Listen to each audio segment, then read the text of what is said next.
So he interviewed her and my grandfather and my parents. He interviewed the four of them before we took the trip to Armenia. And were you aware of this interview? Or? Yeah, I was there. Okay. So it was in the episode, and all my grandma would talk about was she didn't even know who Conan was. And she was just like, listen, tall white guy, find my granddaughter a husband, please. If you're going to Armenia, find her a husband. And that's all she talked about. That's all she cared about. So without me knowing, they went and they found a matchmaker in Armenia.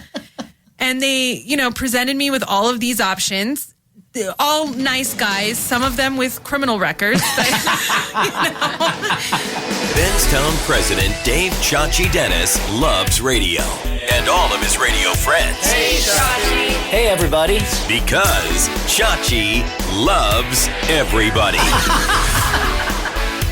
I have to say, I think we've done like 30 plus of these Chachi Loves Everybody podcasts. And this is actually the first one where I'm nervous. Like Stop. I've got some, I'm really nervous, but I'm going to do the best I can to get the intro out. And then we're going to dive in and we'll share with everyone who we're speaking with. Serving as Conan O'Brien's executive assistant for the last 10 years, my desk... you already screwed up. I already screwed up. See the pressure. This is not off to a good start. This is a train wreck. All right. Serving as Conan O'Brien's executive assistant for the last 10 years, my next guest has become world famous in her own right. She also co-hosts Conan Needs a Friend, which was named the best new podcast by Rolling Stone in 2018.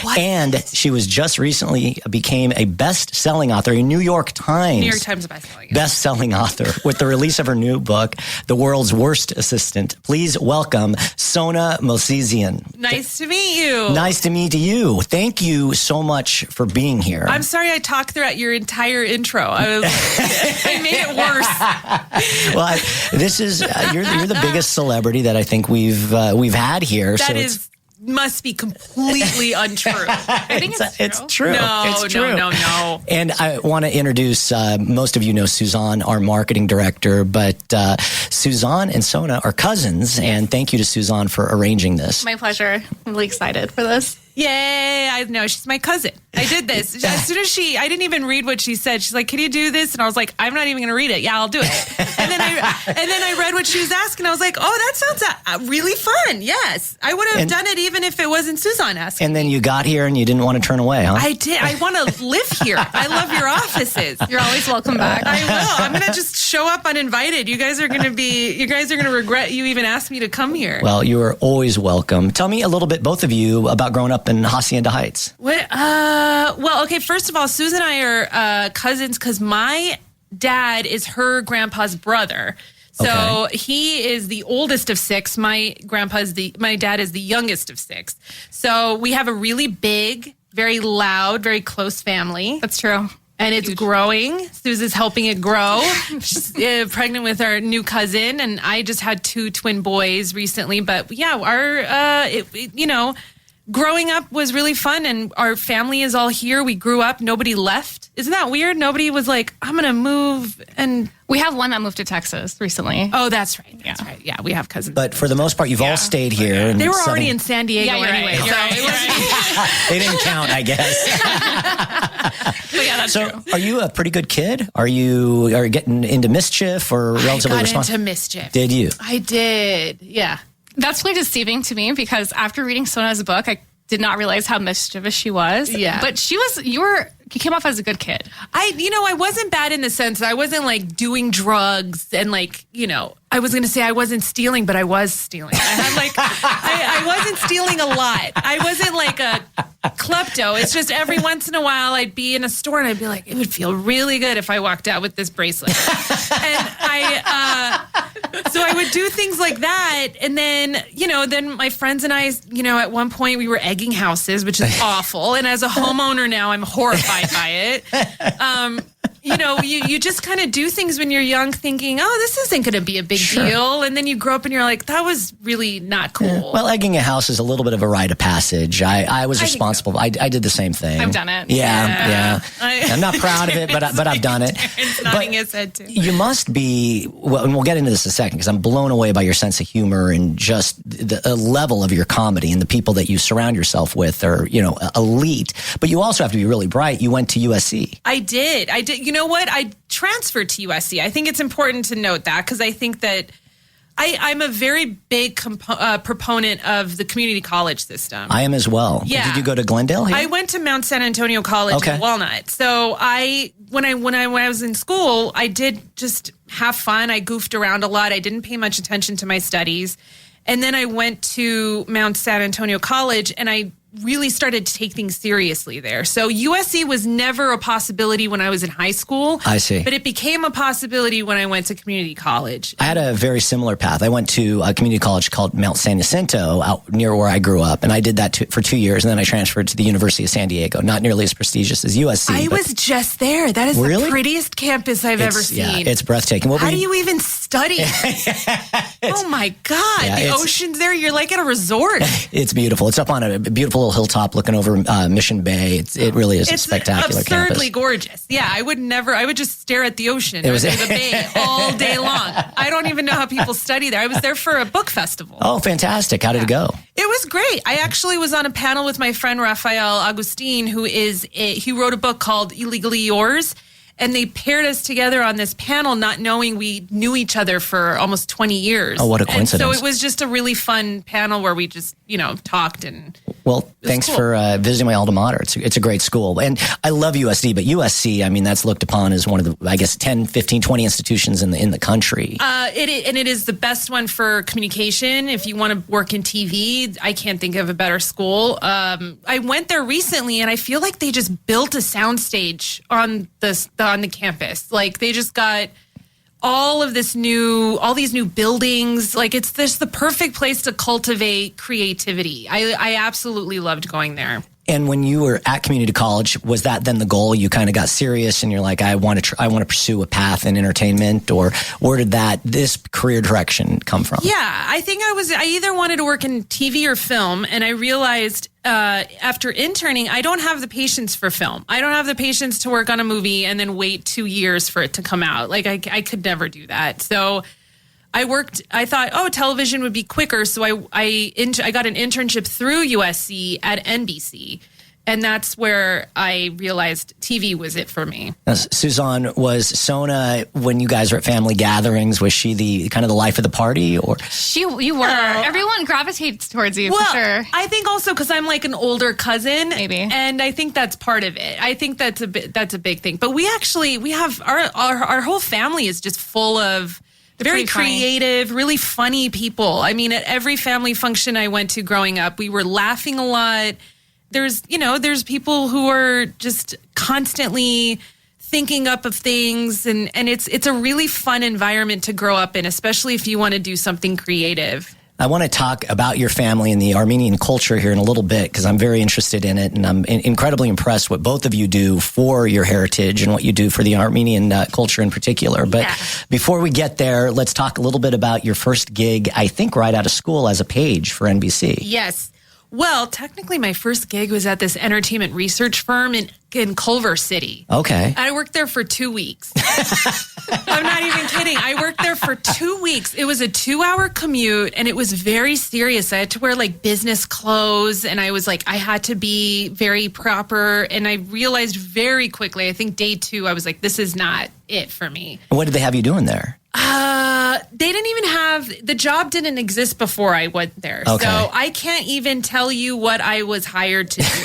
I'm serious. I'm thinking right now about what the job title was, and I don't even remember. I don't even remember what the company did. You just knew it wasn't for you. I just knew it wasn't for me. So you quit? All right. I quit. And I had interviewed to be a page months before. Okay. So I kind of gave up on that dream. And then I want to say the day I quit, the day I decided to quit, at lunch that day, I got a call from the page office saying that I was going to be hired as a page. Oh, that's almost like Kismet. It is. It is. I know. What incredible timing. Which has been, I think, my entire career at TV has been just like, luck and timing. And if you don't mind, most of the audience here is radio people. So can you fill us in a little bit on what a page's responsibilities are? So there's 2 coasts for NBC. There's the East Coast and the West Coast. Right. The East Coast is like, you go to the Today Show, you do a page assignment at like SNL and at the Tonight Show, and it's like storied and great. Right. The West Coast, however, which is where I was a page. Not the Rockefeller Center. Not 30 Rock. Yeah. It is not 30 Rockefeller Center. It was our old lot in Burbank. It was, I think, the Days of Our Lives set. But the thing about the Days of Our Lives set was you couldn't go in and actually look at the set. So most of the time you're just looking at this giant plywood background of a set. So you can't even see inside. And then, there was the Access Hollywood set, which was a lot of it was just kind of this empty space because they move the set around a lot. And then the big finale was The Tonight Show with Jay Leno. And, if you came at a certain time, Access Hollywood and The Tonight Show were both closed because they were filming. So our tour was just the back of a set on Days of Our Lives. And it was, you sat the audience at The Tonight Show, but it was, the East Coast page program for NBC is storied. Sure. The West Coast is more entertainment based. It's a lot of fun, but there wasn't much to do. It's changed since I was a page. I don't even know if the West Coast pages wear uniforms anymore, which infuriates me. Yeah, that doesn't seem nearly as prestigious without a uniform or official. Filled with rage. I hated that disgusting polyester blazer I had to wear in the blistering sun, showing people where to sit for the Tonight Show. And I was wearing a tie. And there were two people who could wear the uniform all the time, and then people like me who the moment we got into the locker room, I was ripping off the uniform, just, trying to put on normal clothes. I absolutely hated that uniform.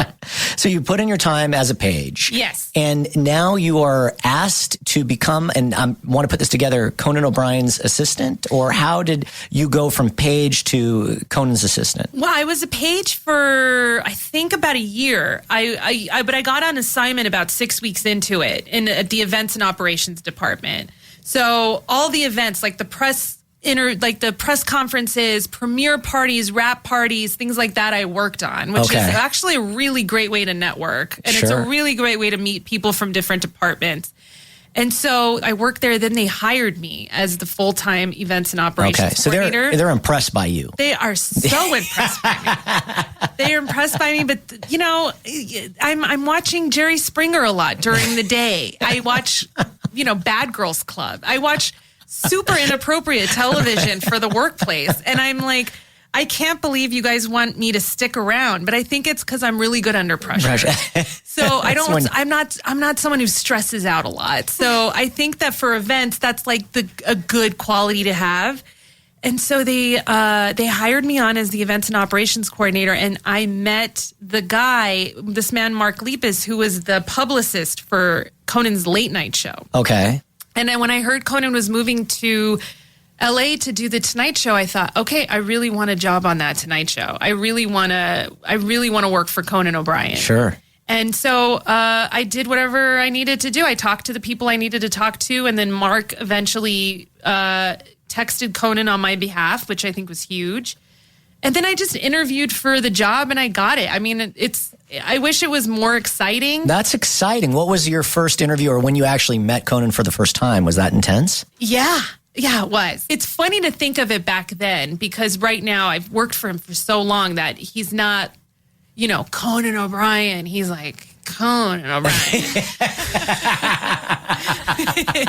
He's just this, he's this guy now in my life. But back then, he was the only late night show I watched. I loved his show. As did I. I loved him all throughout high school and college. Just the best. It's a generational thing. I think, for sure. There's a younger generation that grew up watching Conan. And so when I first met him, I was like, oh my God, how am I going to interview and stay professional and try to show him that I am a professional person when I'm pretty starstruck, And so I just got my shit together. Excuse me, I'm sorry. Absolutely. Cuss all you want. Oh, fuck. Your cousin has a foul mouth too. I'm used to it. So and then I just kind of, realized I needed to. At that point, they had limited the pool, I think, to about 4 people who were in for the second interview. So I was like, I just need to beat 3 other people for this job. And I'm sure that was a coveted position. It was. Yeah. Well, they didn't even post about it. So I think that they posted a PA listing, which was just a regular production assistant. So it's almost like a hidden thing. Yeah. And they took resumes out of that pile. Because they couldn't, if they were like, Conan O'Brien needs an assistant, they'd be inundated with resumes. And you were thrown in. It probably couldn't have been a crazier time in his personal life. He had taken over The Tonight Show. There was obviously all that craziness surrounding that. Yeah. And tell me about just during that era, the pressure, and you actually just mentioned it, staying cool under pressure, but just going through all that with him. So when I started working for him, he was still living on the East Coast. So he was in New York. So I was working for him remotely for the first 3 months. Oh, I see. So you were getting ready for the pandemic and working remotely way ahead of time. You were. I know. I'd go to NBC and I'd just look for I'm serious. I would just look for an empty office and I would sit there and I would work. I don't even know whose office it was. Anytime I would see an empty office in this one specific building, I would just sneak in there and work from there. And that's how I was working the first 3 months. And I think that there was a lot of pressure for him. But at that point, we weren't close. So he wasn't opening up to me about how much pressure he was under and how, nerve-wracking it was. But I could tell, it was a huge, not only was he taking over this very storied franchise, he was also moving his entire family and a lot of his staff across country. Sure. And I think the magnifying glass was just on, everyone was following what was going on with that. It was such a big deal. And so I'm sure, I couldn't even imagine that kind of pressure. And you just being involved at any level, I would imagine had to have been stressful. It was really, I want to say it was stressful, but I don't remember being stressed at that time. I think that he was doing what he could to manage it. And I think that he was having a lot of fun being the host of The Tonight Show when he did eventually start. And so it was, for a while, it was really fun until it wasn't. And then NBC ultimately invites you to leave. Yes.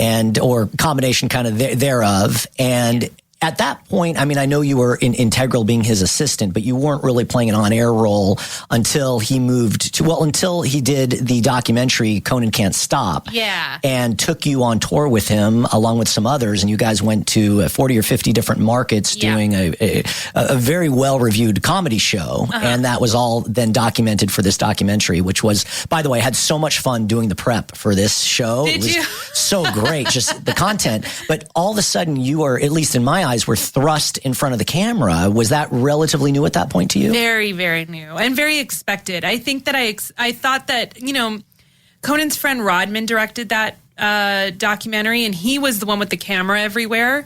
And even though he was pointing it towards, him and ostensibly me, because I was always near him, I just didn't think that it would be that kind of doc. I thought he was going to do the show most of the time. So, right.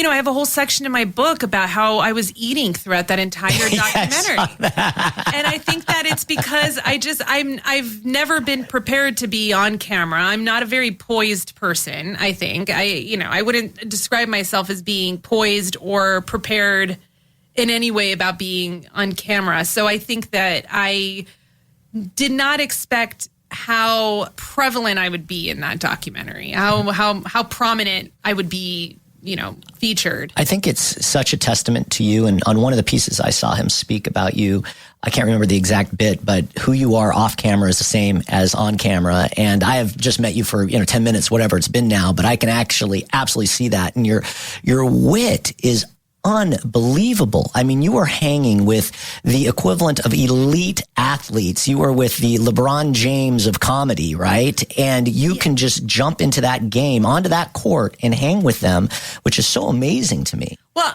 that's a good analogy because I don't think I would be jumping in the game. I think I'd be a really good ball boy, if that makes any sense. I'm being super serious right now because I really, I think that the biggest mistake anybody in my position would make is to try to go toe-to-toe comedically with someone like Conan O'Brien. I think that I know I can never reach that level, and I'm perfectly okay with that. And Sure. Few people, I guess, can reach that. We'll go back to the LeBron analogy, but someone has got to be able to throw that ball to LeBron. Someone's got to be able to give him the assist. Right. And you are so good at it. It's amazing. And I was just blown away. I mean, I found myself laughing as I was reading your book, and we'll get into that in a few minutes, but these bits, and I can see why he brings you on over and over again, because you nail it. And I appreciate that. Yeah. And sorry, I'm being a bit of a fanboy right now. No. I really appreciate that, because I still, I'm on this podcast with Conan and then Matt Gorley, who's, a podcasting legend. Right. He's done it for so many years, and he's really good at improv,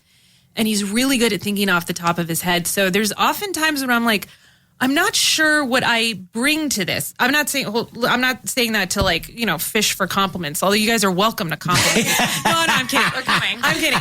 But I think that and I'm glad you brought that up with the assist. I think the moments when I'm happiest in terms of what I contribute is when I can say something that triggers something in Conan's mind that lets him go off on this really funny tangent. And, if there's something that I say that can sort of ignite something in his brain, it makes me feel like I've done something. That's incredible. And you found, I think, in a wonderful position, and you're so good at it. And I also, again, going back to the documentary, and we'll go into your podcast in a few, and a little bit of a teaser, Conan and Coco.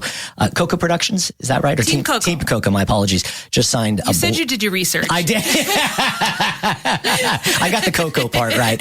Team Coco just signed a blockbuster, incredible deal with Sirius, and we'll go into that in a few minutes. But congratulations, and hold off on those details. But let's go back to Conan O'Brien Can't Stop documentary. You also, I think, brought out this authenticity in him when I watched that documentary that I'd never seen. He was really just open about his feelings and what was happening at this, incredibly, I'm sure, scary time in his life, and a vulnerable time in his life. And I can also see that great relationship that the two of you have. Well, I think, we're in the beginning when he took over the Tonight Show, I didn't know him that well, and I hadn't been working for him that long. When we went on tour, at that point, I had been working for him for almost a year and a half, which is still not that long. But at that point, I was in a very sort of supportive role for him, that it became, I wasn't just in this administrative position where I was scheduling things for him, but we actually were becoming good friends. And so he would open up to me a lot about the way he was feeling and the things that he was feeling. And, I became sort of a sounding board for him. So, and, I think anybody who was around him knew he was going through something that was really intense for him. Sure. And, going on a tour that big alone would have been a lot for someone. But going on a tour that big after you've had this very public sort of falling out with a network you were on for like 16 years is a completely different thing. Sure. I'm sure that's, this massive breakup that's playing out in front of the public eye. And I'm sure there's a lot of feelings, humiliation, that goes up around that. Yeah. I think it was a lot for him to deal with, but he's very open. He talks about things a lot. So I think it helps him when he gets it out. Did you at this point ever fear for your gig? Were you fearful that, oh man, I may not have a job tomorrow? I know I should say yes, but I was Conan's assistant. So I was like, I'm fine. I know it sounds awful. I know it's awful. It is. It's a terrible thing. But when you do find, and this has been sort of the theme throughout my entire time working for him, is I do grab onto his coattails as much as I can. And I just ride that wave for, as much as I can. And I think that, as long as he is doing something, and as long as his phone is under my name, which it is, I feel like I will always have a place in the Conan O'Brien world, because, he needed a phone, so I wasn't going to put it under Conan O'Brien, so I put it under my name. And these are the little seeds I planted throughout my entire time working for him, to the point where he's like, if Sona disappears tomorrow, everything kind of falls apart. And that's exactly what I want him to think and feel,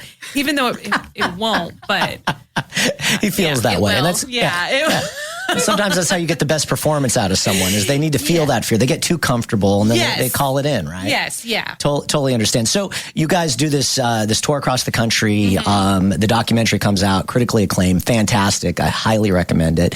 And then you go to TBS to do a show for almost a full decade. Yeah. And so what was that going from television to a live show, now back to TV? What was that transition? I think everybody was really excited about it. He brought a lot of the staff back that he had at The Tonight Show, which was really great. So, people stuck around. He also, after the settlement, he paid people out of his pocket. And I saw him sign checks personally, to keep people paid until the tour was over and the new show started, which I think says a lot about him. He did it during the writer's strike, and he's always been very generous to his staff. So a lot of people came back, and then we had this show, and we kind of just realized we could do whatever we wanted. We were on basic cable, and he had they gave him full sort of control over the content of the show, which I think was actually a relief because you come from The Tonight Show, which is very regulated in a way. Interesting. So there's actually people watching over the bits and the things that you would put on the air. Yeah, in a way. It's not like the network is constantly giving you notes, but there's so much pressure. It's such a, it's a franchise that's existed for so long, and there's so much pressure. Sure. And you feel this constant need to have the widest appeal possible, I think. And it almost felt as though there was, like, at least from my perspective, there was almost this like weight that had been lifted off of Conan's shoulders. And I feel like he just seemed very at ease. And so we really enjoyed our time at TBS. They were really, really good to us for the whole time we were there. And you really now started to flourish on the show, and he was starting to utilize you in a lot of the on air. And you actually got he interviewed you during the television show because Kumail Nanjiani, I messed up his name. He canceled last minute, so he brings you on actually to be the guest for the show. Were you when you watch it, it comes off as it's completely unexpected. Did you know that was happening? Or No. I think that, they told me, but I think they gave me about, a 15-minute notice before the show started. Yeah, but I actually, looking back on it, I think that if I had known I was going to be the guest on that show and they had told me like weeks before, I think I would have been really nervous. Actually, I don't even know if I would have been. I want to say that I would have been nervous and I would have overthought it, but it's just not like me to get nervous about those kinds of things. So I think that I would have overthought it too much. And when they told me, they basically were like, get into makeup, but they didn't tell me why. So Jeff Ross, our executive producer, was just like, get into makeup after he got out of a meeting in Conan's dressing room, which I was kicked out of, which is weird because I usually sit in all the pre-show meetings that they have. And they were like, Sona, can you step out for a second? I was like, this is weird, and then I was just sitting there eating cheese. And then they were like, get into makeup. And I'm in makeup, and I remember they're like putting makeup on my face. I'm like, why is this happening? Why are you putting makeup on my face? And I think at that point there was still, I personally didn't know that Kumail Nanjiani wasn't going to make it. I thought he was going to be late and that they were going to stall the show, but apparently he had just said he was not going to make it. So they were trying to think of things to do. And so they told me to get into makeup, and then, they're like, all right, you're going to be on the show. And I'm like, what am I going to talk about? I have no idea what to talk about. And we just sort of winged it, but it was really fun. At that point I'd been working for Conan for a really long time. So if you just put a microphone in front of us, which is, I think, what the podcast is. Right.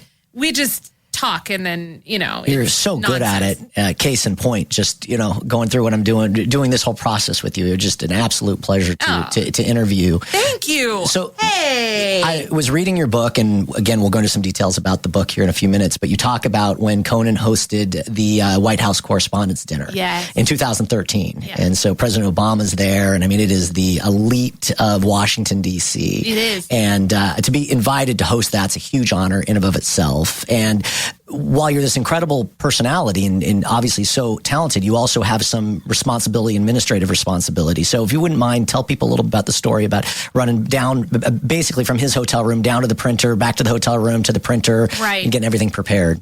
So we had a hotel room in the hotel that the White House Correspondents' Dinner was taking place. And so up until the very last minute, Conan and Mike Sweeney, the head writer, are making edits on the speech. And then they print it all out on these blue note cards that they have me print out at the business center at the hotel. So I'm, disheveled. My hair is a mess. I have flip-flops on and I'm running back and forth from the room down to the business center, printing it. They're making more changes, more prints, whatever. And then eventually, the White House Correspondents' Dinner is starting soon. Sure, and there's Secret Service all around. Their Secret Service is coming because Barack Obama's going to be there. So, they're seeing this like weird frizzy-haired person in flip-flops and like schlubby clothes just like running down like all frazzled. And they're like, what are you doing? And the business center is right next to the ballroom where they're having the dinner. And I'm like, I have to print these for Conan O'Brien, I sound like a crazy person. And at one point, they're all in their tuxedos. Their wives are in their dresses. Sure. They're ready. And they have this pre-show sort of meet and greet with President Obama and, the first lady. And they're, they're waiting for me. And then the printer jams. And this is one of those moments where I'm just like, I'm having an actual heart attack. And the Secret Service had already told me that I had to like make sure I was dressed the next time I came down because I looked like I was, a person who just wandered off the street, who was just going to the business center to print things on note cards. And so they're like, next time you come, you have to be dressed for the event. And I was like, okay. And then I came down in dress and flip-flops and the printer jammed. And it was just one of those moments where I was just sweating. And I think the stakes just felt so much higher. Sure. I don't think it any higher than that. No, I mean, it just like the entire speech that Conan was going to give was basically in my hands and the printer was jamming. And you were this close to being carted away by Secret Service. And the Secret Service was like eyeing me and my frizz. And they were like, this frizz doesn't belong in this hotel right now. Fix it. And so it was really nerve-wracking, but there are moments. But then I went back, just in time, gave it to him. He left immediately to go to this pre-show reception. And I remember, I'm sitting there and I was sweating. I was nervous. There was so much going on, but it got done, and he saw it get done. And all of the internal sort of feelings I was feeling in this like knot in my chest and this like nervousness, none of it came through to him. So, he asked me to do a job and I did it. But that's how it is many times throughout my job is like something goes wrong and then you panic for a second and then you just get it done somehow. Sure. So, and you come through in the ultimate pressure. Yeah. And then back to what you said, something inside you makes you feel so good when Conan just ultimately delivers a great joke or is able to put on a fantastic performance. What was it like sitting in the back of the room and just watching him do a phenomenal job? I wanted to be like, I printed that. To everybody, I was like, guys, I printed that speech on those blue note cards. I did that. But of course, no one cares. But I also, it's been oftentimes in his career, anytime he does something that I even have a tiny part in, whether it's printing it out or laughing at a first run of the jokes, because he likes reading jokes to me because I laugh a lot, and then I laugh at things that aren't funny. as a good assistant should. Yeah. As a good assistant should, which is why I was always in the pre-show meetings, is because they would tell me, they would do the monologue, and then I would, laugh, or if I didn't laugh, a lot of times that would gauge how the audience would laugh. But of course, my humor is very juvenile, so I would laugh a lot at like poop jokes and dick jokes and stuff, and like the actual smart jokes, I'd be like, what does that mean? What does that mean? I don't know if I get it. But yeah, I mean, anytime he does really well at something like that, where I feel like I had some hand in it, I'm very proud to, even if it's a tiny, tiny part of it, I'm very proud to be a part of that. Sure, as you should be. I mean, it's amazing as I was going through for the prep for this podcast, just how much content Team Coco puts out. Yes. It's unbelievable. I mean, you are a factory of phenomenal content. It's not like you're putting out mediocre content. It is all really good and very funny. Yeah. Talking about content, I want to get into the podcast. I also want to get into your book. But before we do that, let's go. I want to talk about your Armenian, both you and Suzanne's Armenian heritage. And we'll kick it off with when Conan actually took you to Armenia. And I think he was trying to marry you off at that point or find you a husband. He was. Yeah, he was. Which I didn't know about until we got to in front of a random house. And he's like, to back up, we went to Cuba and we did a show in Cuba and it went really well. And Conan realized he wanted to continue doing these shows where we travel internationally and he does a show internationally. So it was his suggestion to go to Armenia and take me to Armenia for the second show, which was a huge, huge moment for me. I mean, I didn't think we were actually going to do it until we actually landed in Armenia. Then I was like, oh my God, we're here and there's cameras and we're filming this. This is amazing. But my grandma, who at that point was in her 90s and was growing very impatient with me being single, very, very impatient, to the point where I would go to her house and she would just constantly be like, what are you doing to get yourself out there? Why do you keep coming here single? And she was like, she was basically saying she can't pass away until she sees me married. And then I was like, then why would I get married? Because I don't ever want you to pass away. So that was the thing. I was always like, I'm not going to get married if that means you're going to die the next day. So he interviewed her, and my grandfather and my parents, he interviewed the four of them before we took the trip to Armenia. Yeah, and were you aware of this interview? Or? Yeah, I was there. Okay. So it was in the episode, and all my grandma would talk about was she didn't even know who Conan was. And she was just like, listen, tall white guy, find my granddaughter a husband, please. If you're going to Armenia, find her a husband. And that's all she talked about. That's all she cared about. So without me knowing, they went and they found a matchmaker in Armenia. And they, presented me with all of these options. All nice guys, some of them with criminal records, but, a lot of them with a lot of baggage, some of them 19. So, it didn't work out, but it's funny, as a side story, my husband saw that episode and then friended me on Facebook, but I ignored it until I met him in real life. Yeah. Okay, save that. That's incredible because I want to talk about your husband. I also know you have twin boys. I do, yeah. So it did work. The show ended up working. It did actually work, shockingly. Yeah. I mean, he didn't know I was single until he watched the show, and then he realized it. And then, they edited the show, and I invited 20 of my family, including Susan, and she came, my cousins came, and it was I was awesome. So nervous. It was the first time I saw it. So you had not seen it fully edited. I had not seen the full show, so I didn't know how it was going to turn out, but I was really nervous because, in this community, if you do something that is embarrassing or, hurts the culture, you're done. And sure. As you should be, Sure. I mean, it seems as though it's a lot of stakes. Wouldn't you say that? I totally agree. It's either like you do it and do it right or don't do it. Exactly. That's exactly right. I think, I've seen an episode where you've come out on an Armenian float with the Armenian flag. And I know Suzanne's incredibly involved in the Armenian community with whether it's fundraisers, the recognition. Tragically, there are several countries, I believe including the United States, that don't recognize the genocide. And I know. I think officially they recognized it like a couple years ago. Oh, they officially did. And then for the first time ever, a sitting American president used the term genocide, which was a really big deal, and it's a big move, and it really means a lot. Growing up, your heritage was incredibly important to your family. What has I guess given you, and there's a lot of people, I'm Jewish, and I'm embarrassed to say I probably don't do as much as I should for Jewish causes, if you will. I'm proud of my heritage, but I'm not really out there flying the flag like I think I should. And I see both of you doing that. What does that come from your family or just your own internal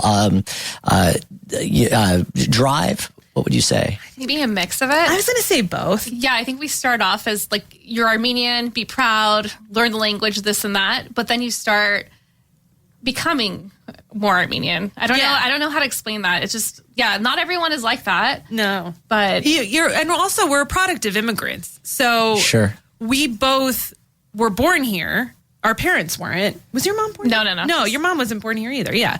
So, our parents weren't. And so, they came here, and this is why they all came to the same area. They all came to Montebello and Hacienda Heights, and we grew up in the same community, and we were all really close because they came here. They didn't know many people. They didn't know how to speak the language.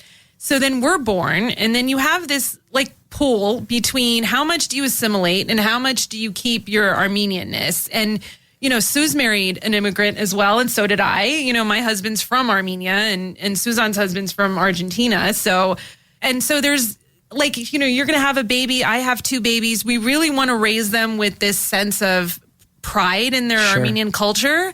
But of course, the longer we're here, the harder it is to hang on to that, and as much as I've assimilated, I know that my kids will probably assimilate even more, but I want them to know that, the culture is it's a very good thing to be connected to a culture that has just so much history like Armenians. I am so impressed. I live in Glendale. I work in Glendale. So if you would have asked me an hour ago and you said, how many Armenians are there in the world? I'd be 100 million. I thought there are a lot. There's only 8 million Armenians in the world. A little over 2 million are in Armenia, and the rest are, a lot here, of course, and so forth. But that's what I had no idea. I Googled it because I'm very interested in it. I see a lot of parallels between being Jewish and Armenians and so forth. But when you look at just how many Armenians have gone on to achieve great things, and I came across this list of the 100 most influential Armenians, and Kirk Kerkorian, Cher, Andre Agassi, Garry Kasparov, who's looked upon as the best chess player of all time.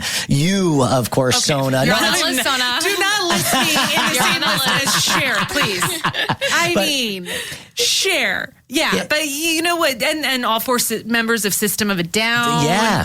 And... Mike Connors. Who? I said the same thing. She said that. From the 70s, an actor. Okay. We did it.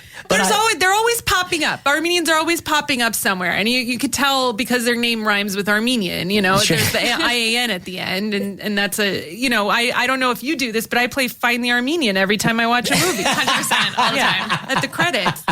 But so impressive. And I think it's incredible what both of you guys do. Thank you. Certainly for your heritage and your culture and Armenia. And thank you for that episode. I also know I've never been, but I've heard amazing things. One of my best friends, R-Dub, who's a radio personality, is trying to go to every country in the world, and he's at 100 in, I think 94. Or, I'm sorry, he has to go to 194. He's at 184. I think my God. 10 left, but he lists his favorite countries, and Armenia is top 3 out of all the countries in the world. Oh, wow. Yeah. I think a lot of us went there not knowing what to expect. I went with a crew of all non-Armenians. Nobody I went with was Armenian. And I don't think anybody knew what to expect. And everybody was very, very pleasantly surprised. I mean, I think that we went there with a bias, including me, about Yerevan, which is the main city in Armenia. Sure. And when I was growing up, I heard stories about how the electricity would turn off, how water would turn off, because they were this post-Soviet country that was rebuilding. And then we went, and it's this beautiful metropolitan city. And there's people walking around, and it's bustling. And I was really pleasantly surprised. I don't know. I mean, I had such an idea about it. That was and it changes every year. So I went in 2007 and it was still developing and it was fun. And then I went in 2021 and it was Paris to me. It was amazing. Yeah. So it's changing up every year. It's really incredible. I would love to go. It's on my list. I love that you think that there's 100 million Armenians because you live in Glendale. And I think when you said that, I was like, oh no, there's only 100 million in Glendale. So there's got to be more throughout the whole world. But I think we're both a little off. Let's transition into Conan Needs a Friend, which I mentioned at the beginning of the show, that Rolling Stone in 2018 named it the best new podcast for the year, which is an incredible honor. I don't even know if I remembered that. I was like, did we? I mean, some of the guests you've had are Michelle Obama, Anderson Cooper, Willie Nelson, Tom Hanks, David Letterman. I mean, it's just A-list celebrity. Yeah. How did the show come about? It sort of just seemed like a natural thing for Conan to do. He's a really good interviewer, but on the show, he gets, 6 minutes per guest for each segment. And so I think it was Adam Sachs who is in charge of all of our podcasts. He's in charge of our podcast sort of arm. And he's the one who kind of spearheaded that whole process of bringing Conan into the podcast world. And he was, and Conan started, and we had a few test runs, I guess, where we would interview someone we knew, a friend, and just kind of see how it worked. And we all loved it. We all had a really good time. I didn't know what to expect, but I think that over time, it's just sort of grown into this beast. And I'm surprised at how many people recognize my voice. How many people have, I was in a store the other day in Pasadena, and someone was like, I know your voice. Are you Sona from Conan O'Brien Needs a Friend? Wow. And I was like, I am. Am I being too loud? You were so good at it. I've been in, the audio space for 25, probably longer than that now, but let's say 25 years. And you were just absolutely natural at it. And I understand Conan and, he grew up in entertainment, but where did you learn to do it? Did you have coaching? Oh, no coaching. No coaching. I think that the thing about it is the less I'm prepared, I know this sounds ridiculous, but it's actually a really good way for me to work. The less I'm prepared and the less I know, the more at ease I feel. Really? And if I get to a point where I'm nervous, where I just get, kind of in my own head about things, I feel like I don't come off very well. And I think that a big part of why I'm comfortable speaking is because I did speech. I competed in speech when I was in college. Okay. And so that kind of made me feel a lot more comfortable speaking in front of people. But also, if we're in a room with a huge celebrity, I don't really get starstruck anymore, And I figure I'm there. I have nothing to lose. I have nothing to lose. Like if the podcast doesn't go well, I still have my job as Conan's assistant. So I'm like, I got nothing to lose. So no stakes makes me feel more comfortable. But what an honor to be asked. How did it, who came to you saying, hey, we want you and Matt Gorley to be the co-hosts along with Conan? Conan asked me if I would be on the podcast with him. And I think at that point, because I had been on the show a bunch of times and people were aware of our chemistry and how we are talking to each other, I can't do this with anyone but Conan. I will say that I think he tends to bring out the best in me when it comes to doing things like this that are in the public eye. So I don't think that I could do it without Conan. And I think that when he asked me to do it, it was a huge honor. And I realized it's just the two of us talking like we normally would, except it's recorded and millions of people listen to it. And Michelle Obama's talking. Just like a regular conversation. Just a regular conversation, except with Michelle Obama. But then Matt Gorley came on, and neither one of us knew him. Neither one of us knew Matt, which is surprising to even think about. But neither one of us knew him. No, he was a producer in the podcasting world, and we had never met him, but Adam brought him on, and all the other people who had been sort of working on the podcast brought him on. And originally he was going to be mostly behind the scenes producing. Okay. And then he just started joining more often, and Conan started calling on him more to kind of contribute. And now it's the three of us, and it's so much fun. I mean, it really is just like such a blast. It's a terrific podcast. I honestly hadn't spent much time with it until, Suzanne. Thank you again, Suzanne, for arranging for Sona to be here. And I started listening. You guys are really good. And I completely understand why Sirius just did a blockbuster deal where they bought, if I'm understanding right, all of Team Coco's digital, which would include the podcast and I guess digital assets. And so now you guys are part of the Sirius family. I am part of this. I'm a Sirius employee now, which is, it's very exciting. I get new benefits, and I have a Sirius email, I think. I have no idea. To be honest, I have no idea. I mean, I think that I get paid differently, you know, but so far Sirius has been really, really great. I feel like I have to say that because I work for them now. Sirius is wonderful. No, they really are a great company, and it hasn't been that long, but I think that what I wasn't sure about when I first heard about the deal happening and that it was going to happen, I think I wasn't sure if that meant that people would need a Sirius subscription to listen to our podcast. And that kind of bummed me out a little, to be behind a paywall. But that's not true. I mean, we're still readily available. And I was able to download for free off of the Team Coco website. Actually, that's where I got to listen to some of the shows. That's clearly a glitch. No, I'm kidding. I'm kidding. Of course. I mean, no, it's readily available. It's free. It's like you could just listen to it. And this reportedly, you don't have to confirm or deny, but reportedly this all sold for $150 million to Sirius. I got half of that. Yeah. I'm handing millions away. I'm not going to ask how much you got, but it must feel incredibly rewarding to be part of content that is valued at that degree. And I understand that Conan's a big part of that. And let's say Conan's 90% of it. Even if I would say more. Let's say that Conan's 95% of it. It still means that you were part of a podcast that sold for millions of dollars. Yes. And to create something and be on, the co-host of that, what does that feel like? I mean, very few people go on to, when I say very few people, we're talking, fractions of 1% go on to have that kind of success in this industry or in Hollywood in general. I agree. I think that,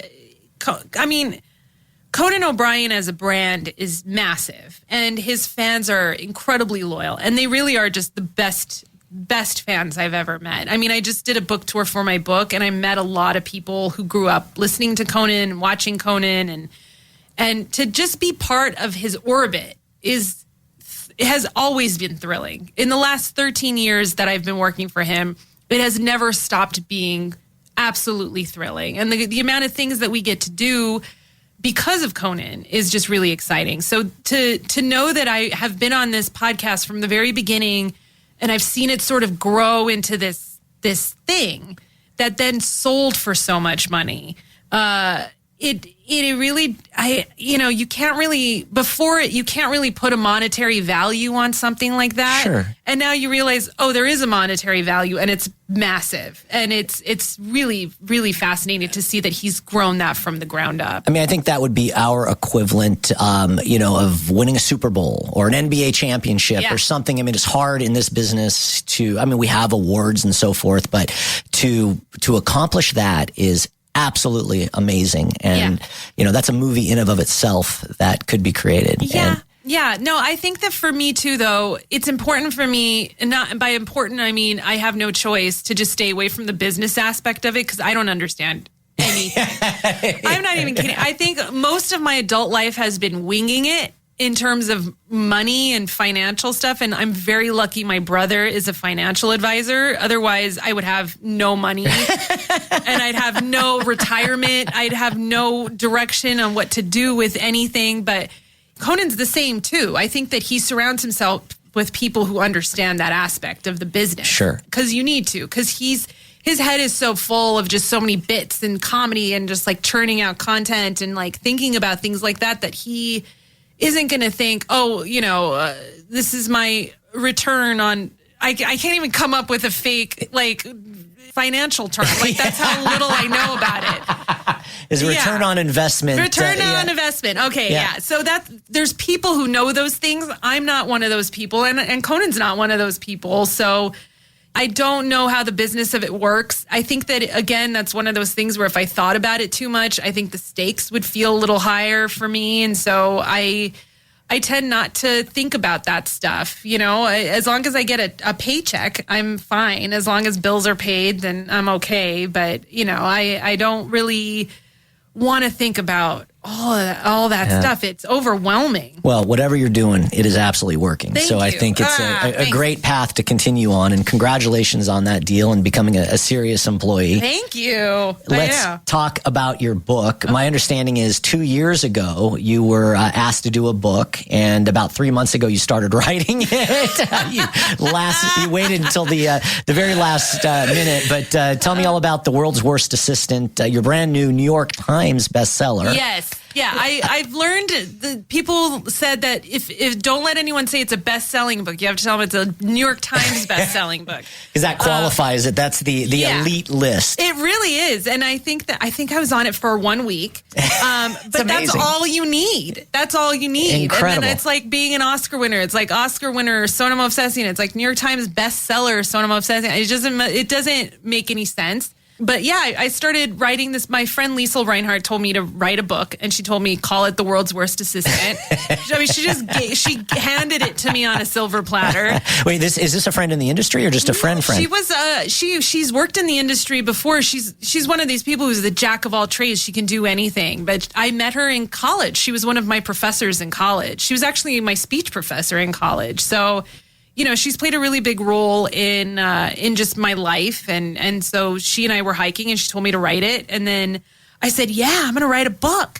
And then I wrote a proposal, which is not that difficult. And then the proposal got me a deal, and then I had to write a book, which is difficult. A proposal that you sent to publishers. To an agent, and then who then sent it out to publishers. I see. So you had this concept, because this book is really, really hysterical. It's funny. Thank you. So she helped you with the concept, and then you wrote this proposal. She told me the title, and then she helped me kind of come up with a little bit of the structure and everything. But in terms of the content, you know, writing a book is really hard. Yeah, I would imagine. I think I didn't realize.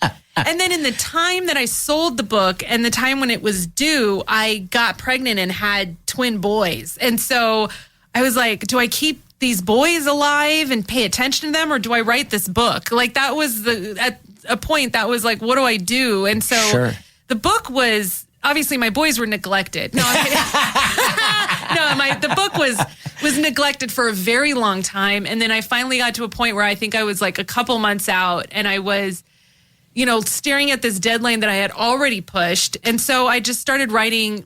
Like, my goal was 2,000 words per day. I just had to sit and find time to write 2,000 words per day. And there's a section called filler where I just fill the words with pages with words, because I just need to meet like a word count. That's my goal. And so I was like, I don't care how I'm going to do it. Like, fat margins and, like, you know, making the font bigger. I just need to make this book look bigger than it is. And it is so well written and so funny. Thank you so much. I think you knocked it out of the park. Thank you. Suzanne and I were recently in Chicago, and so on our way back, we were at the airport. We had a few minutes to kill, so we went into the local Hudson, and there it was in literally the Hudson bookstore, which was incredibly cool to see that. And you know, at those bookstores, because it's got a small footprint, because it's in an airport, they've only got maybe 500 titles, right? If that. It's only the very New York Times best-selling books that are there. And so we took a picture of Suzanne holding your book, opened to the picture where she is in the book. Yes. When everyone came to see the debut of the Armenia episode.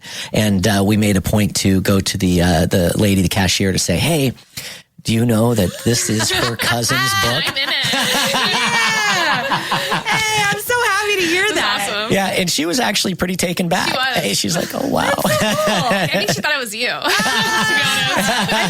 honest. Wasn't someone, I remember your sister was in like an Uber or something, and someone was like, you remind me of someone. They're like, you remind me of, do you know Sona, Conan's assistant? And she's like, that's my cousin. It was just a very random, we all have a little bit of similarities in us, for sure. I mean, you could tell, especially if we're all in a room, you could feel the cousin energy. You know? Love that you guys are so close, and it's very apparent to me that obviously your family's achieved so much. And while Suzanne, no Sona, because it's hard to be Sona, she's really damn impressive. She is. She's I am very impressed with my cousin Suzanne. I mean, your job with Aid Beyond Borders is amazing. I mean, her charity is, you know, I went to a charity event that she did recently. It was sold out. And, it was incredibly impressive how much work she puts into it. I can't believe you do that, a full-time job, and now you're having a baby at the same time. It's really incredible. Yeah. She's an integral part of our business, and there's no doubt that we would not have the success that we've had if it weren't for her and her amazing marketing skills. I have an awesome team, and Chachi's a great mentor, and so it's cool to work here. That's so nice. No Conan O'Brien, but I try. Conan was my intern boss for a little bit. He was. I interned with you. Yeah, that's right. That's right. She did. Oh, I didn't know that. Oh, how for cool. Like a summer, or like a few weeks in the summer. Yeah. Oh, that's awesome. I didn't know someone. So she knew someone, yeah. Your book is available now, obviously, Amazon, at Hudson. If you happen to be at Chicago O'Hare, it's there. Talk to me just really quick. We'll wrap this up, but you've got twin boys. How old are they? They're one. They're one and they were born July 1st, so they're one in like a month or something. So you have your hands full. I do. And they're in this phase now where they only want me to carry them all the time. I can't sit with them, so I have to carry them all the time. And sometimes they're both crying, so I'm just holding two giant babies, and my back is absolutely destroyed. But I became a mother pretty late in life, and I didn't think I would take to it as much as I have, and I am very much obsessed with them and being their mom, and I love them very much. Oh, that's congratulations. That's fantastic. And then you tell us a little bit about back to the Armenia episode. So Conan was not successful finding you someone in Armenia, but your husband to be Facebooks you, or after the episode, he and a lot of other Armenians sent me friend requests on Facebook, and I ignored all of them because I said, why am I going to be friends with all these people I don't know? So I ignored his as well, and then we met at Comic-Con, I want to say a few months later. I was walking around at Comic-Con with a friend of mine. He was with a friend of his. Our friends knew each other, and we just ran into each other on the floor. And they started talking, catching up, and then I started talking to him. Not realizing he had Facebooked you. Not realizing he had Facebooked me. So I was very taken by him. I was really interested, but I didn't know if the girl he was walking with was his girlfriend or, so we didn't exchange phone numbers. And then the next day, I did a lot of cyber stalking. I stalked him. And I remember I was asking my friend, I was like, what's your friend's name? And I went and I found her, and I was like looking for signs. Is she with him? And I found a picture of him, and you could tell it was platonic. And so I go to his page, and I notice it says, respond to friend requests. Like, he had sent me a friend request months before, so I just accepted him as a friend, and then we started messaging, and then that turned into texting, and a year later we were engaged, and now we have two little fat babies running around. And what a great story. It's pretty insane. Yeah. So you have Conan and Comic-Con to thank. Yes, exactly. Yeah. Thank you, Comic-Con. And I guess Conan.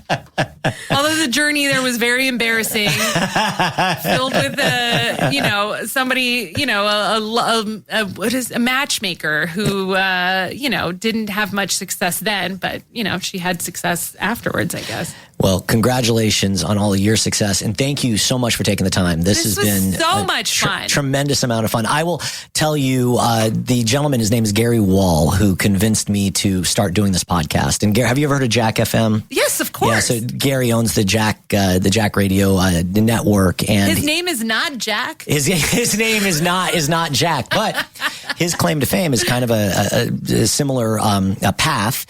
He is the first person to hire Jimmy Kimmel, so he hired Jimmy Kimmel into radio. And so obviously was very instrumental in Jimmy's career. Yeah. And so he was the one, hey, you need to kind of broaden out beyond just radio people. And so you're the first person that we'd reached out to, even though it's adjacent podcasting. It is, yeah. But thank you for doing this and being our guinea pig. You were amazing. I'm thrilled. This was so much fun. I want to have my cousin Susan with me at every interview I do from now on. I'm down to be there. Yeah, no, this was so much fun. I was going to do this remotely, and I realized I really wanted to come in and just, see you guys in person and smell you and smell this office. And I'm so happy I did, because this has been so much fun. Yeah, when I found out, I was like, oh my God, I can't believe that Sona's coming in. I never expected that. I was nervous ahead of this. I was. No, you don't have to be. It's so funny when people say things like that to me, because I I work for an incredibly famous person. And so when people say, oh, what's it like being famous now? I'm like, I'm not. Fame is when you could get a same day reservation at a really nice restaurant. When you call somebody, I think I saw a video recently of a sort of a young pop star sort of standing in the middle of a very busy city waiting for someone to recognize him. And no one did. And I realized, a lot of people think they're famous, but they're not. If Conan was there, people would be staring at him. So there's nothing like working for someone who's very, very famous to remind you that you're not yet. You're verified on Instagram. You're famous to me. Yeah, not on Twitter. I'm not really? on Twitter. Are you serious? Yeah, I think you have to do something, and I'm too lazy. That is just weird. Yeah. Maybe that's why Elon Musk is not closing in on Twitter. They obviously don't have their shit together. He's been blowing up my phone. Get it verified so we could close this deal. I'm like, Elon, just give me a car and I'll do it. Yeah, because the one that Conan gave you was pretty shitty. I saw that episode. It was awful. Yeah, everyone thinks I'm sorry, I know you want to finish this. No, keep on going. But behind the scenes, everyone thinks that he opened a second curtain and was like, I actually got you this beautiful car. And I'm like, no, of course he didn't. Have you watched Conan? You think that he would do something? He's not Oprah. So yeah, I mean, I think it would really take away from the bit if he really did get me a nice car. So no, he didn't. But he pays me, so I was able to buy one with the money he pays me for doing my job. Well, good. That car really was a jalopy, man. It was absolutely disgusting. It was the cameras didn't even capture how gross it was because they didn't get the smell. It was so disgusting. Well, thank you again. It was an absolute pleasure and a lot of fun. And thank you, Suzanne. And thank you to Darren. Thanks, guys. Thanks for listening to Chachi Loves Everybody. If you like the show, we hope you leave us a 5-star rating and tell your friends. Please make sure to subscribe on Apple Podcasts, Spotify, or wherever you listen to your podcasts. This has been a Benztown McVeigh podcast production. Hosted and researched by Dave Chachi Dennis. Executive producer, Darren Silva. Producer and editor, Jake Urbanik. Show coordinator, Estefania Padilla. Marketing and distribution, Susan Aksu and Robbie Gessel.